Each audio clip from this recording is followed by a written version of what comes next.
Hey folks, thanks for coming. I'm Steve. I'm one of the co-owners here of Scuppernong Books. And the problem with hybrid events is that booksellers are not technicians.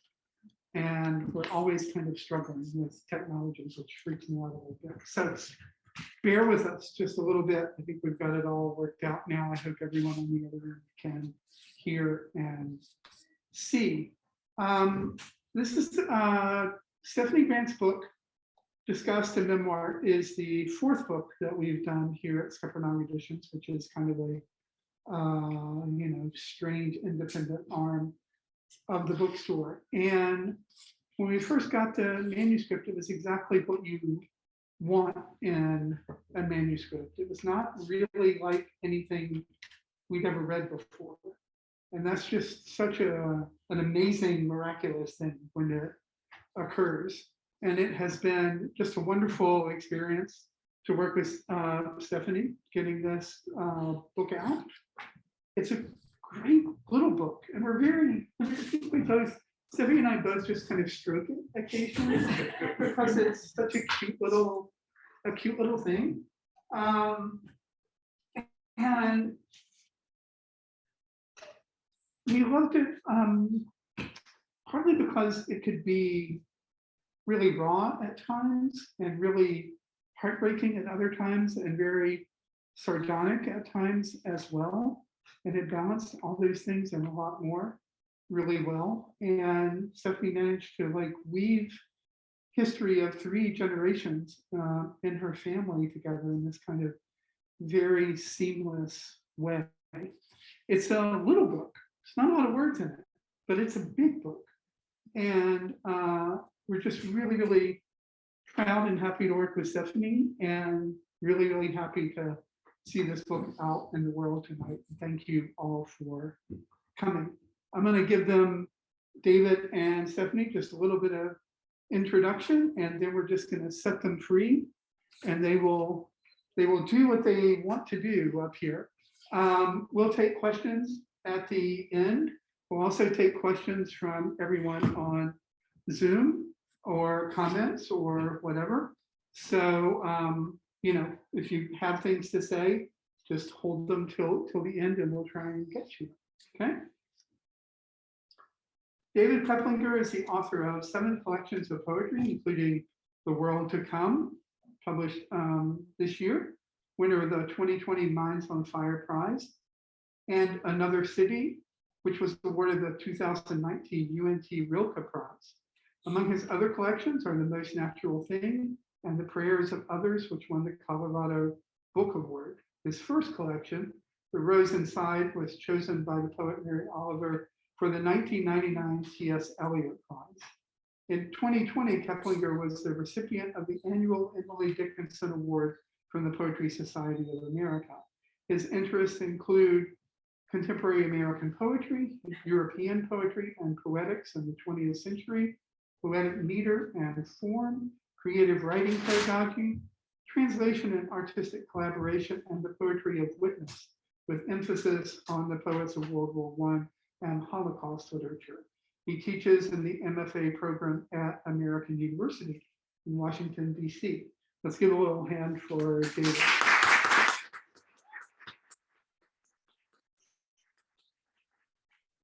Stephanie Grant grew up just outside of Boston. She received her BA from Wesleyan University, Connecticut, and studied creative writing at New York University. She's the author of 2 novels, The Passion of Alice and Map of Ireland. She writes about female embodiment, which is another way to say she writes about women's and girls' bodies, including their sexuality, genders, and race, and how their bodies are frequently the site where struggles, personal and political, existential and social, get expressed in American culture. Grant has taught at Ohio State University, Mount Holyoke College, and American University in Washington, D.C., where she currently directs the MFA program. Take a hand for Stephanie.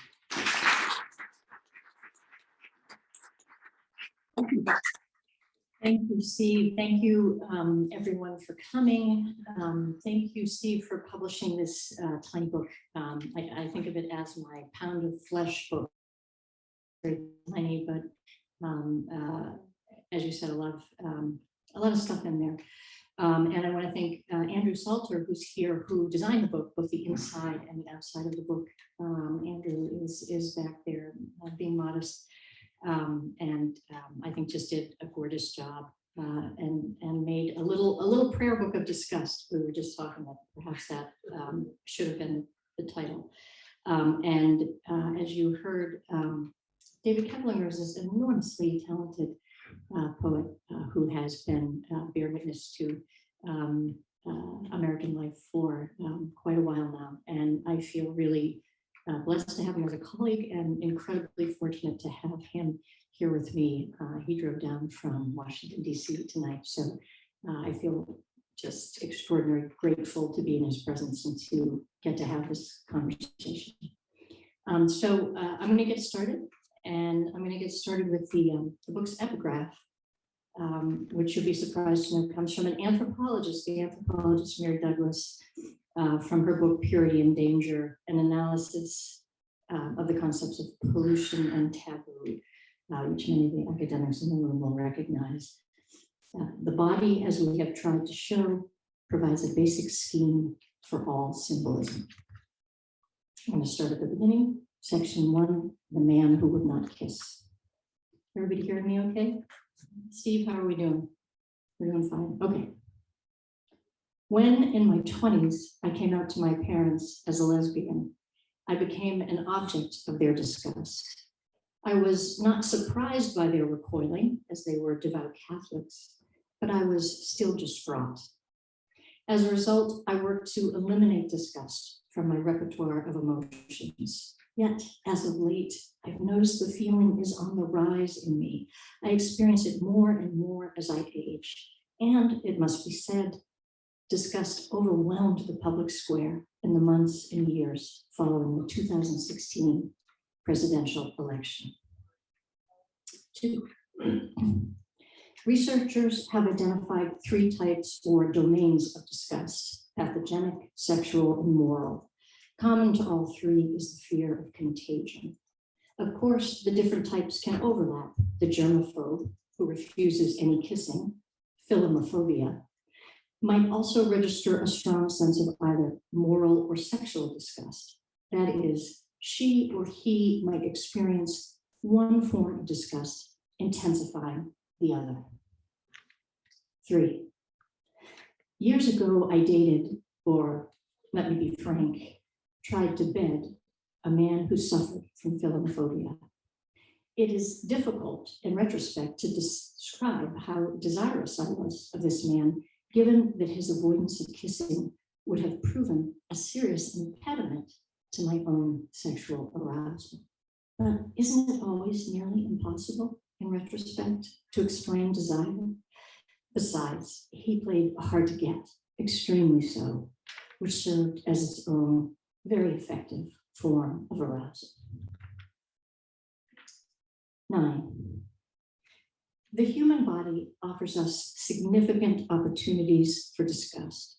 Its eruptions and excreta, its certain inescapable decay.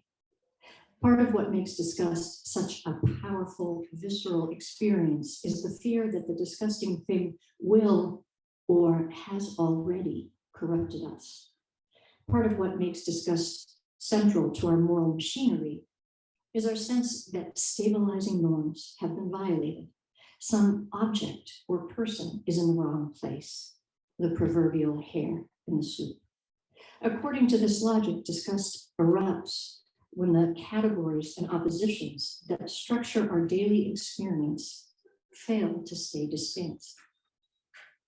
Clean versus filthy, inside versus outside, male versus female, us versus them. 10. In the weeks that followed my coming out to my parents, they expressed their disgust in different ways. My mother applied what she believed about the category lesbian, lonely, perverse, a danger to children, to the category Stephanie, whereas I had been hoping she would do the reverse, allowing her experience of me to revise her understanding of lesbians. My father who was verbally more reticent than my mother, yet who was in possession of an emotionally expressive colon, suffered a bout of diarrhea.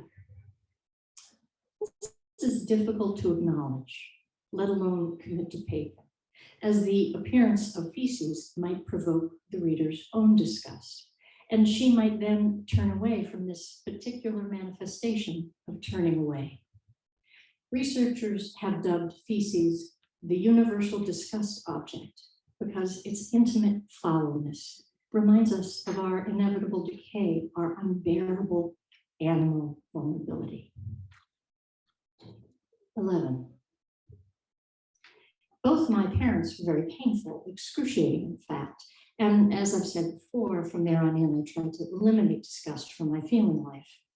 At the time, I believe this gesture to have political, which is to say moral meaning. And to a certain extent, it did. Feeling disgust establishes one's superiority over the object or person one is disgusted by. 12. Until 2017, we'd never had a president who so frequently articulated his feelings of disgust for so many.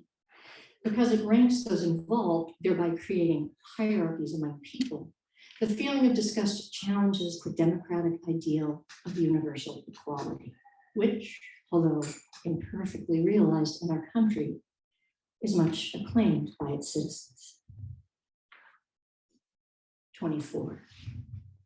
The word pussy, to mean vagina, has become part of public discourse because the ex-president was caught on tape bragging that he frequently grabbed women by the pussy. I don't believe the category president has as its antithesis sexual predator, but surely some of my disgust at 45 reflects his having violated a category that had otherwise seemed relatively stable to me. 25. Lately, I found myself wondering whether the former president, a self-described germaphobe, might suffer from philomophobia. This seems unlikely given his boasts about kissing or trying to kiss women with whom he was not already intimate. Perhaps it is intimacy itself that provokes his dread. Theorists are not in agreement about what feeling is the precise opposite of disgust. Some say love, others trust.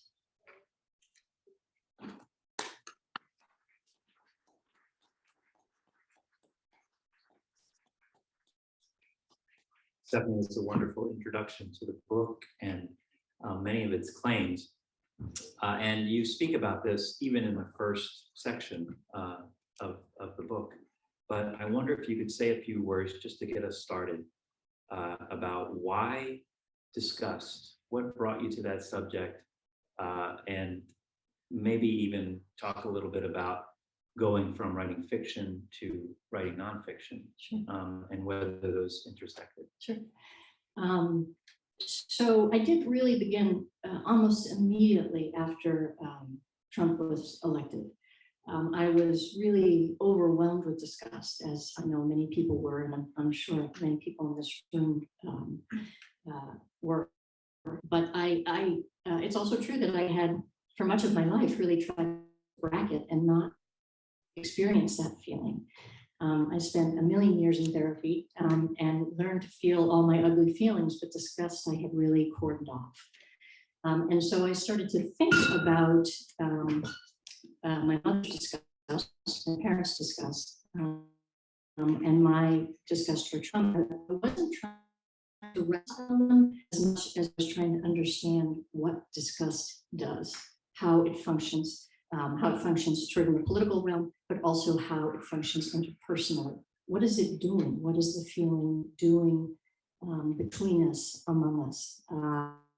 So that was kind of the very first impetus. Also at the time, there's a lot of female self-disgust in the book.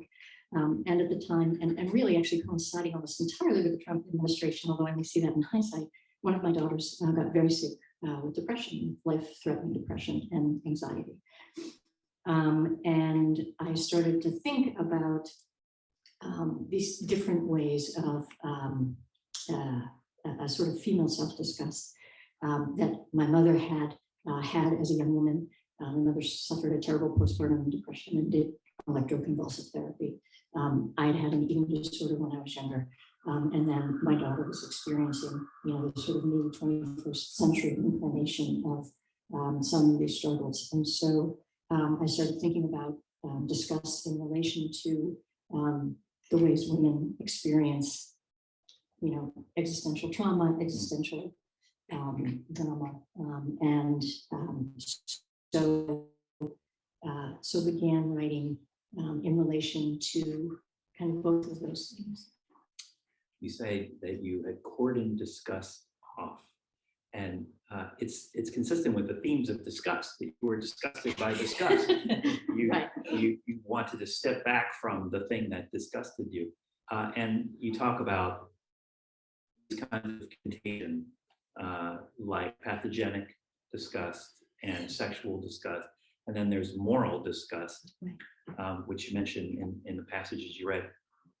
What is moral disgust, and does it serve a society to share a moral disgust? Yes, well, so there's a whole scholarship on moral disgust. Both these anthropologists have written about it, and philosophers, Martha Nussbaum, a lot of folks. I thought my own relationship to moral disgust was really a kind of political orientation in relationship to the radical right in the United States, and the way the radical right used moral disgust to demonize gay people, women, folks of color, but especially as I was coming up and coming out, very much to mobilize people around the homosexual agenda. And it was in opposition to that, the left embraced a rhetoric of rights, and if the left embraced a feeling, it was anger rather than disgust. And so I think that of course being the object of disgust is a terrible thing, and yeah, I'm not quite sure where else to take that beyond seeing those two different approaches and the ways they inflected our kind of national landscape and our political landscape, and the way disgust just put some people beyond the pale. Yeah, I just found it fascinating because it was the one that wasn't biological. It was something that we kind of collectively ordered. Yeah. Can I say one more thing? So the sort of evolutionary biologists talk about disgust as something that we developed to protect ourselves from disease, from decaying bodies, from bad smells, from food that would be rotten, right? So from an evolutionary point of view, those folks saw disgust as a mechanism for self-protection. And contemporary researchers see that we have moved to not protecting the body, but protecting the soul. And that disgust functions in our emotional lives and in the political landscape in that way, away from, sort of away from the body and towards the body politic. Yeah. To move away from that for just a moment, you are a fiction writer, the writer of 2 novels, and this is your 3rd book, and it is somewhere between a book of poetry and a book of essays, personal essays. Where did this form come from, and how did you go from writing a big narrative arc and plot lines to this delicate structure? Right. I think it was a convergence of a lot of things. I have had my whole life as a fiction writer periodic struggles with the meaning of fiction, and what fiction can do, and what it can't do. And at different moments of crisis, I remember this moment actually really, really clearly after September 11th, every fiction writer I knew was like, what are we doing? Writing nonfiction, writing poetry, both of those things seemed valuable. Writing fiction seemed absurd. And so I think I had a similar thing after Trump, right? Well, how does one create alternate realities when the reality that we're living in is so alarming, so overpowering, and obliterates, or it seems to obliterate, all other narratives? Sometimes it obliterates a personal narrative. I think Virginia Woolf talked about that between the two world wars, her anticipation of the Second War coming. She couldn't stand the idea of losing that internal landscape, right? And so when the reality in the world is so obliterating, it calls into question to me the meaning of fiction. And the other thing that was happening is I was becoming increasingly interested in compression, and less interested in, as it were, getting the characters in the car and having them drive down the road. And anything that was not immediately necessary on the page began to feel very false to me, and false in a deep way. And so, and I lived in a family that was in crisis, and I was writing really small parts. I could write a little chunk, a little bit at a time. So I would say all of those things fed into trying to find a form that felt honest to the moment that we were in, and felt urgent and necessary. Yeah, this is what I love about the book. And for those of you who have it in your hands, you see that there's a lot of white space, and these are single paragraphs each on a page. And one of the things that I noticed in the content and that I saw reflected in the composition was the idea, it goes back to the man who would not kiss, that by withholding the kisses, you want them more. Yeah. And that there's a certain withholding that is behind the formal enterprise here. Yeah. And also that it's and outside. Overshare. Right. Well, I mean, that's what I was going to say, that there's this withholding, this stopping a moment before you think it's going to stop, but also right, all of this revelation, right? So yeah, the severity of the form, in a way, or the intensity of feeling and the intensity of emotion that's in the book. And the language starts out quite formal. There's the language of social science that's incorporated in there, and only as the narrative sort of moves along, are there moments where that formality kind of deteriorates, and the language gets maybe more vernacular, more becomes frankly sexual, right? But it starts out with this very strict container in order to balance or manage the intensity of the feeling. And that trick, my friend, I learned from, no kidding, your book, The Most Natural Thing, the beautiful prose poems.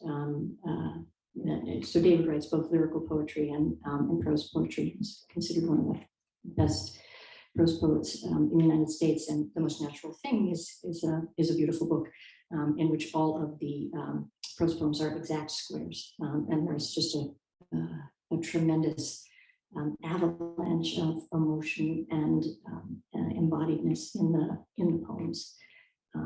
Thank you, Stephanie. Yeah.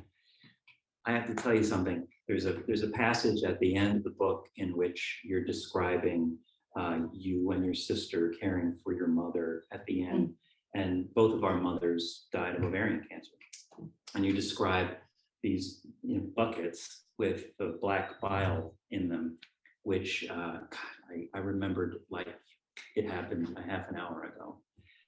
And the way that the intensity of that experience with all of its disgusting nature, was overcome by love. And you talk about the grueling muscularity of that loving love someone. requires, yeah, love requires a grueling muscularity. Did you learn that from the writing of this, or did it, in other words, did it come as a result of the more scientific, objective inquiry, and then suddenly you found yourself in this place of memory and Did I learn which? I'm sorry, I'm about not the. what love requires, this grueling muscularity? So. I said I was going to ask you easy questions. No, that's really fine. I mean, I think alas, life has led me. And here's a tiny confession. One of the things that I have noticed about my own books is that I have written in the first two novels, I wrote towards a line that was a line from my life, and both of the novels were not at all about my own life. They were, elaborate, imaginative projects. But certainly, I was present in the book, and aspects of my life and my emotional life and family members, and there were sentences that I had experienced, quite shocking sentences that just I wrote to in totally, in a totally different setting, and boom, the sentence fell in. And that expression, grueling muscularity required to love someone, was from a review of The Passion of Alice by the writer Rick Bass. And it was one of those reviews that just felt like, that was so serendipitous and lovely. I mean, I was so moved by the review, and I just thought it was, the grueling muscularity required. We have such romantic views, and I mean that in so many ways, so many romantic views about what it means to love other people, our family members, our children, our parents, our spouses, and the reality is grueling, and also beautiful, but often grueling. There is no intimacy without disgust, and this is the real pain of our relationships. And then in the next portion, you write what to incorporate then and what to push away. And this book is about that incorporation, the withholding, and also the wild oversharing that you're talking about that goes on within it. And this is my long way around of getting to the fact that this form is perfect for what you set out to do, because the form is about pushing away in a certain sense, and then there's also about it, the content is about that muscularity itself, and holding it all for sustained moments as long as we can. It's just a beautiful book, Stephanie. Thank you. Should I read some more? Or why don't we read another passage, and then we'll open it up to the audience. Does that sound right? Very good. So this is from the later half of the book, and Guardian of the Mouth is the name of this section. Okay. 3. I have a writer friend who is dying. He has been dying for many years, but as of late lives in near constant pain. Already he has survived many traumas, some personal, some historical. When we get together, we talk about our spectacularly difficult mothers, also mental illness, also our diminishing sex lives, and of course, disgust. 4. He reminds me that disgust contains attraction. What repels also compels. Although I don't doubt the wisdom of this observation, it pervades the disgust literature. I have trouble locating the feeling of desiring what disgusts me. Apparently, this is what is meant by the unconscious. What I love about my friend is his absolute embrace of all his feelings, including the ugliest ones. His lifelong proximity to death. His father died suddenly when he was 11, then his favorite brother, an overdose, then his own addiction and the endless AIDS crisis, then a liver transplant to treat the same illness that took his father. This proximity has made him uninterested in self-censure, in small talk, in politesse. What a relief it is to be in his presence. 5. He has always claimed some self-disgust at being homosexual.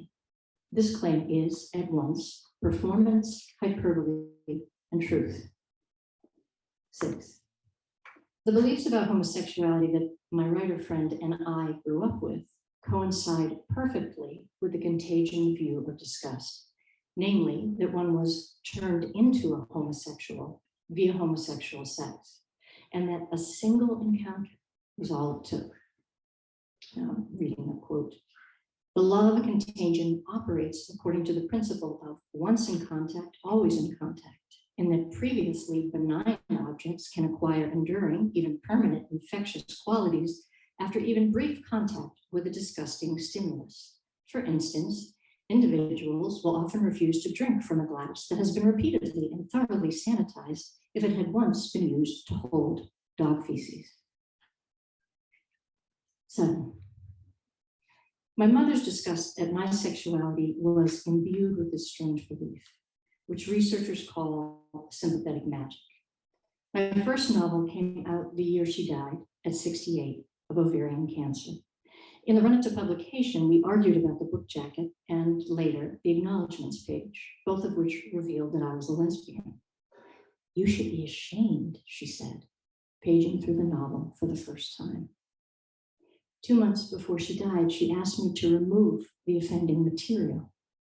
I told her I could not. My friends will desert me if they know, she said. Can't you wait until after I'm dead? 8. The novel to which my mother objected, The Passion of Alice, is about a woman who almost dies from anorexia. I've never suffered from this illness, but I was a compulsive overeater for many years.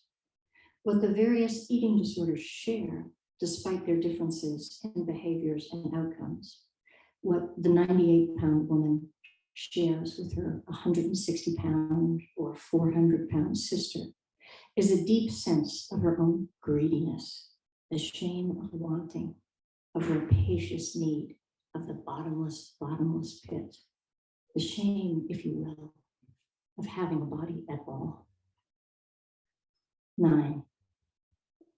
That shame is a product of disgust almost goes without saying, yet it still requires our attention. Shame is a product of disgust in the way that death is a product of life, inevitable. Babies are a product of coitus, mysterious. And the food we eat, steak say, is a product of slaughter, transformational.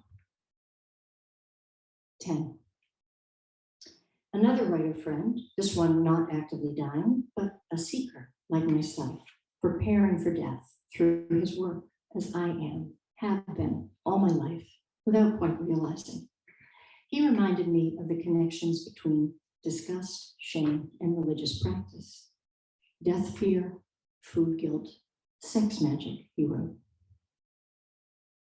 For many years, I searched for a place to lay blame for my eating disorder, a search that circled perpetually around my mother. I wanted the clarity of cause and effect, and of course, I wanted relief. Naively, I imagined the one would produce the other. After years of struggle, I have come to view my own eating disorder as existential in nature, like my daughter's depression and my mother's debilitating postpartum depression. How do I live in this body?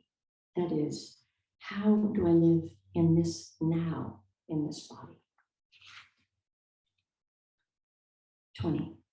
The word disgust comes from the Latin dis, opposite of, and gustus, taste, literally distaste.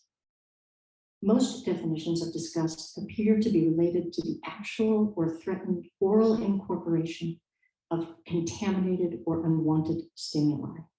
Accordingly, it has been suggested that disgust may function primarily as a guardian of the mouth, thereby highlighting its uniqueness from other emotions. 21. Guardian of the mouth. What a precise, near lyrical way to describe anorexia. Here, disgust functions to prevent oral incorporation, not of things foreign or frightening or diseased, but of things nourishing and essential to life. It prevents the anorectic from becoming that which disgusts her, herself. 23.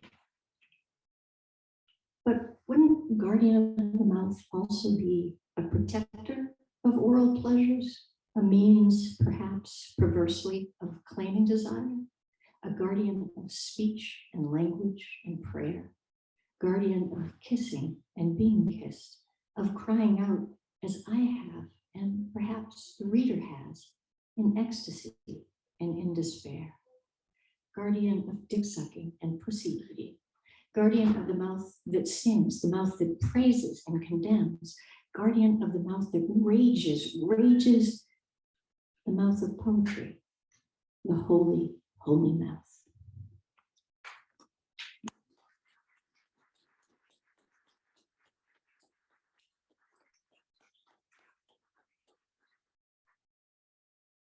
How about we have some questions from the audience? If anybody?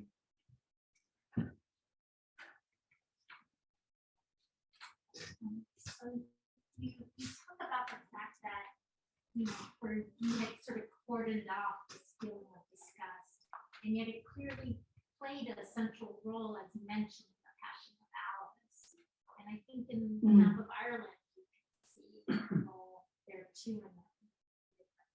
So I'm wondering, were you aware at the time that you wrote? Right. Just to repeat the question for Yeah. for those who are listening. Sure.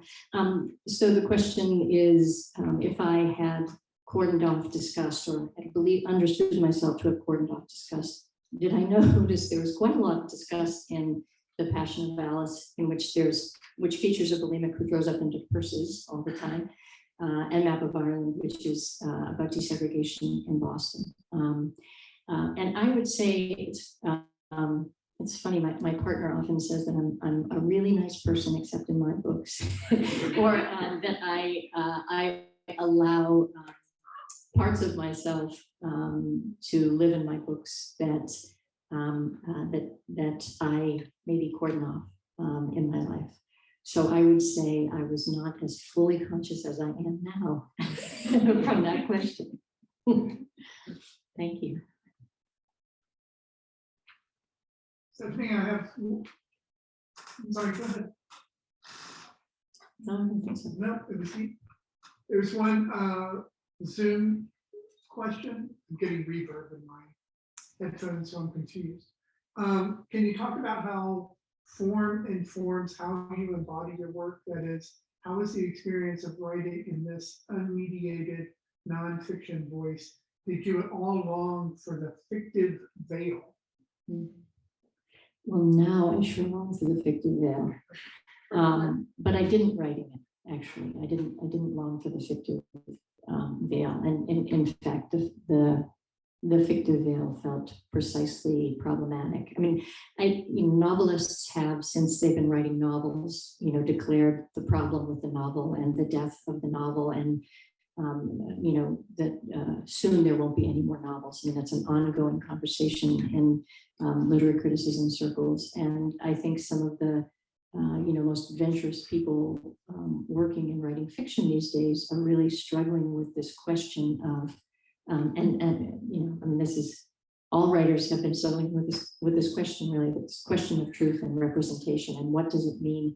How do we represent the moment that we're in? And don't we find some of the old forms and some of the old gestures that we've used in fiction to feel now false? This is a continual re-examination of fictional forms. And I think,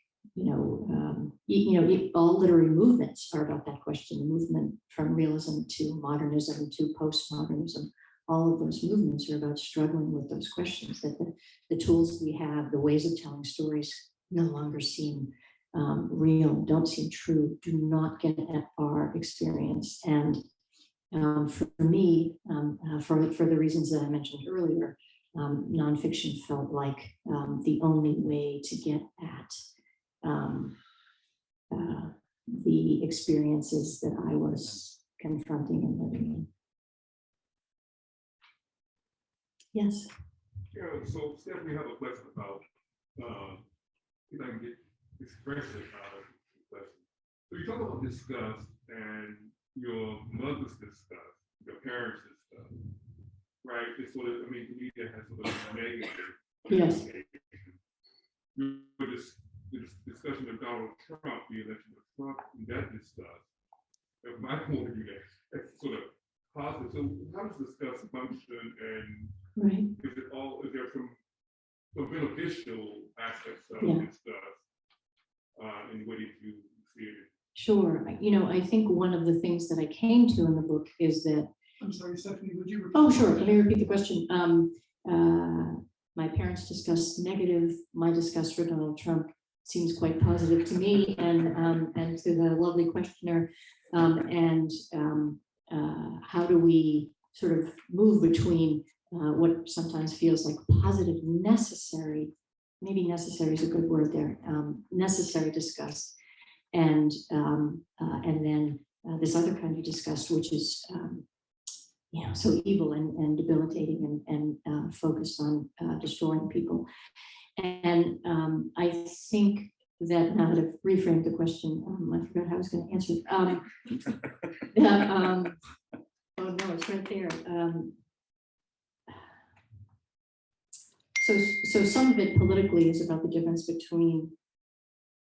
No, that's not the answer I want, because the answer is actually in the book. Oh,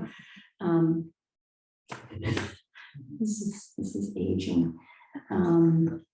This is the withholding part. This is the withholding Encourages part. readers to go Okay, and our find values, yes. So part of what Disgust does is it shows us for better and worse what our values are, right? And so my disgust at Donald Trump isn't something that is going to be softened by my experience of my mother's disgust towards me.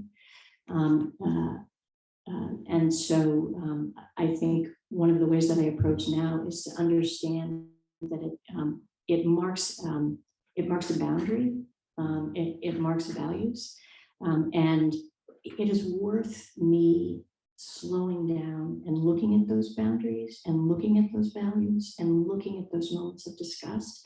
I mean, I think as a political strategy, disgust for me, no. Treating human beings with disgust, no. Certain behaviors of other people, do they disgust me? Yes. But the response for me is to not be disgusted by them, but to see that as my boundary and my values.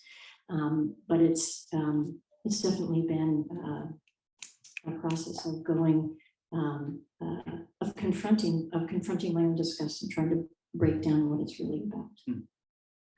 Thank you for bearing with that long pause. First of all, it's a beautiful, beautiful book.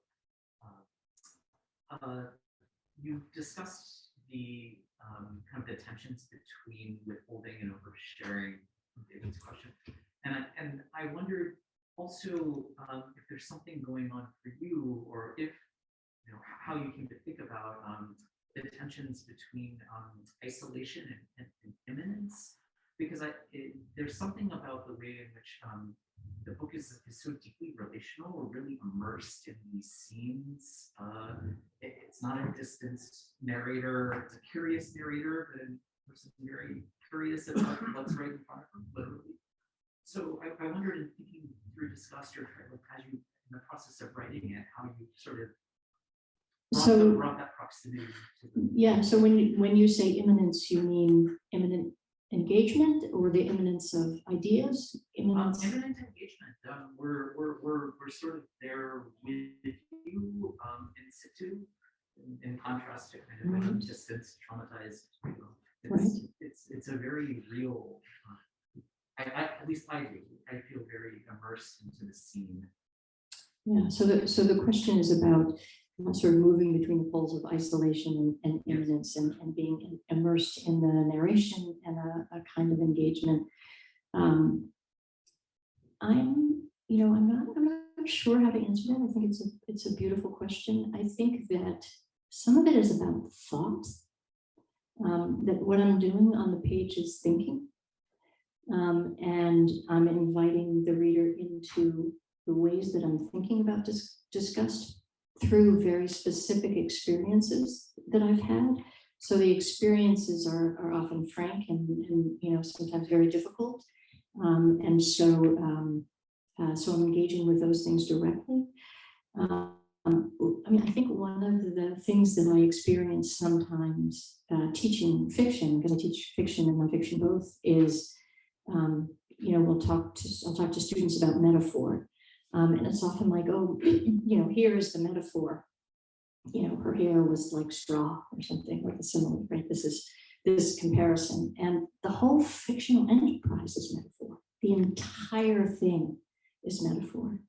And that's what's dropped away here. This is not metaphor. And so I don't know if that answers the question, but yeah, there's no metaphor. If I could add to that, I remember Richard McCann telling me once that our relationship with our parents continues and evolves and changes even after their deaths. And it seemed that in the second half of the book, your relationship with your mother was changing before our eyes.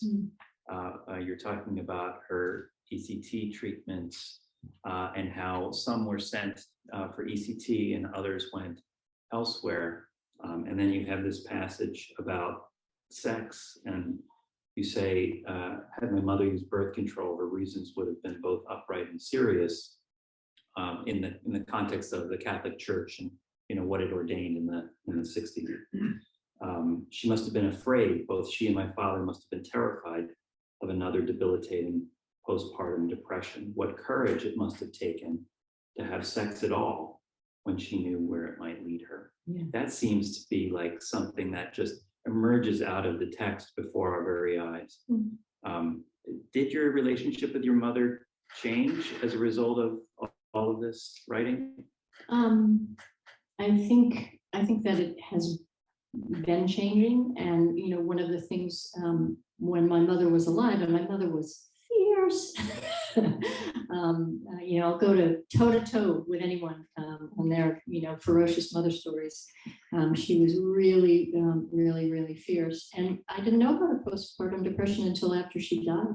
We found out about it, and it was one of those revelations. You think you're in a family where there aren't going to be revelations after someone dies, and it was like, oh my God, and it totally recast my childhood. It transformed the way that I looked at her. And I went to St. Elizabeth Hospital in Brighton. I decided I wanted to write about her postpartum depression. And so I went to get the records. God, when was this? Do you remember this, Eric? Yeah, it was after, yeah, maybe it was, I can't remember, but so it was a few years after she died, and I thought, because our relationship had been so contentious, and because we had loved each other so intensely, even as contentious as it was, I thought, I want to write, I want to offer her something. I want to write about this experience. And I went, and they were like, oh, sure, come. I was, wanting to get her records. This is apparently not an uncommon thing, and I'm very delighted, and everybody's being very nice to me. And I go down to where the records are, and I tell the woman the years I believe my mother to have been in the hospital, and she was like, oh, darling, in her wonderful Boston accent. Oh, sweetheart, I'm sorry. All those records were destroyed, from 19, whatever, basically all the records, didn't exist anymore.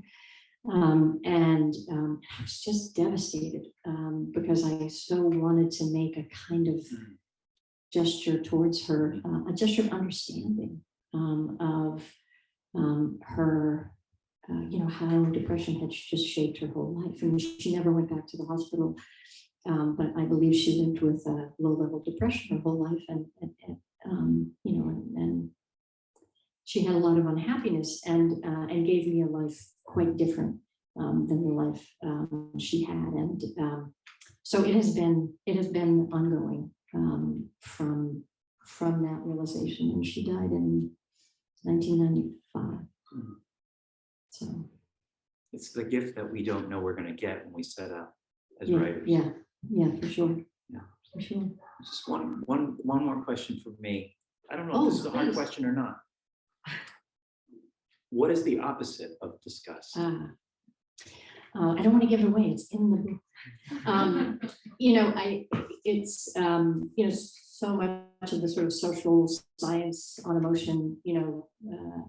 They're pairing feelings in opposition to each other, and so I think disgust doesn't appear to have an obvious opposite. Some people love, some trust, and I think the place that I got to was compassion. Because of the ways that the ways that we recoil in disgust, and that compassion is a way to maybe even just sit still and be present. Yeah. Thank you. Thank you. Stephanie, there was one more Zoom question, which overlaps a little with the previous question, which is, has putting the feelings of disgust out in the world changed your sense of how it lives within us? That is, does speaking it change it? That's a great question. Does speaking it change it? Probably. Yes. Yes, I think speaking it changes it. I've certainly really been so much more thoughtful about my own engagement with disgust, things that have disgusted me in my life, that I have had rules about. So I would say yes, it doesn't make it go away. It doesn't, it doesn't make it go away, but it slows me down, I guess, and makes me less afraid of the feeling, and understand the feeling as actually a part of intimacy, right? There is no intimacy without disgust, and so yeah. We have time for one more question, you think? Anyone? I'm not watching the clock. I gave up that job, so I don't know where we are, Steve. Yeah, we're 8. Maybe not. Thank you. Thank you all for coming.